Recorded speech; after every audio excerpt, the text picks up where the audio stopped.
ሰላም ሰላም የማማ ቤተሰቦች እንዴት ናችሁ? ሰላም ናችሁ? ዛሬ ደግሞ ቀላል ቶሎ የሚደርስ ቁርስ እናዘጋጃለን። ለአዋቂዎችም ለቁርስ ይሆናል፣ ለመቅሰስ እንዲሁም ደግሞ ለልጆች ደግሞ ለአራት ሰዓትም ይሆነናል።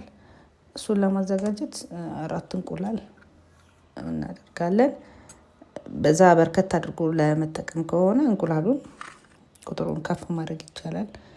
እኔ 4 እንቁላል ተጠቅሜያለሁ። ከዛ ስኳር እናደርጋለን። 4 የሻይ ማንኪያ ስኳር እናደርግና እንቀላቀለዋለን። በጣም ቆንጆ ነው። ሰዓት ቆጣቢ ነው። ቶሎ ፈጣን ነው። አንዳንዴ ዝም ብሎ እንቁላል ጠብሶ ከመስጠት እንደዚህ አድርገን ብንሰጣቸው አሪፍ ይሆናል ማለት ነው። ስለዚህ እሱን ካደረግን በኋላ 2 የሾርባ ማንኪያ ፍርኖ ዱቄት አድርገን እንቀላቀለዋለን። ለፍሌቨሩ ትንሽዬ የቀረፋ ዱቄት እናደርጋለን። እሱን አድርገን በደንብ እንቀላቅለዋለን። እንደዚህ በደንብ ከተዋሃደልን በኋላ ትንሽዬ ዘይት እናደርግበታለን። ዘይት 1 ሾርባ ማንኪያ የሚያክል ዘይት እናደርግና አንድ ላይ ከቀላቀልን በኋላ ወደ መጋገሩ እንሄዳለን ማለት ነው።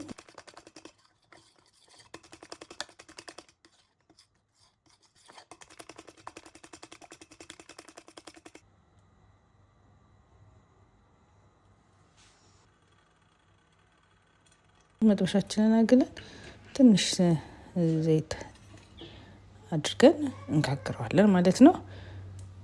በጣም ፈጣን ነው። እንደ አማራጭም እንዳልኳችሁ እንደ አማራጭም ይሆነናል ማለት ነው። ከዛ እንደዚህ እንጋግረዋለን በመጥበሻችን።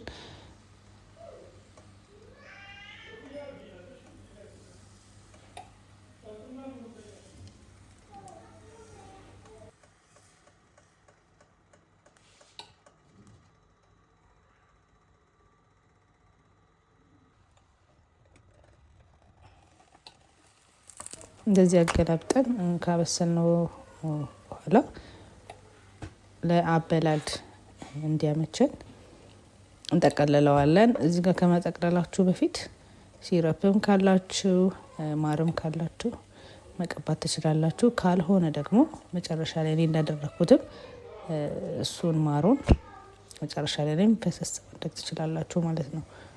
ስለዚህ ለአበላልም ላያያዝም እንዲያመቸን ላቀራረቡ ይጥፍጥፍ እናደርገዋለን ማለት ነው።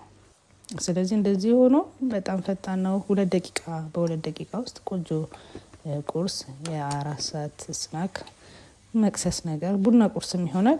እንደዚህ አዘጋጅተናል ማለት ነው። እንደዚህ አድርገን እናወጣዋለን። እንደዚህ ካዘጋጀው በኋላ ማር ላይ ፈሰስ እናደርጋለን። ከዛ ከጎን የምታደርጉትን እናንተ የምትፈልጉትን አይነት ፍሩት ተጠቅማችሁ ማድረግ ትችላላችሁ። እኔ ሙዝ ስለነበረኝ ሙዝ አድርጌበታለሁ። እንደዚህ አድርገን ብናዘጋጀው ልጆችም ይበሉታል፣ ይወዱታል። ስለዚህ ለዛሬ እንደዚህ ቆንጆ አድርገን አዘጋጅተናል። የዛሬ ቪዲዮ ይሄ ነው።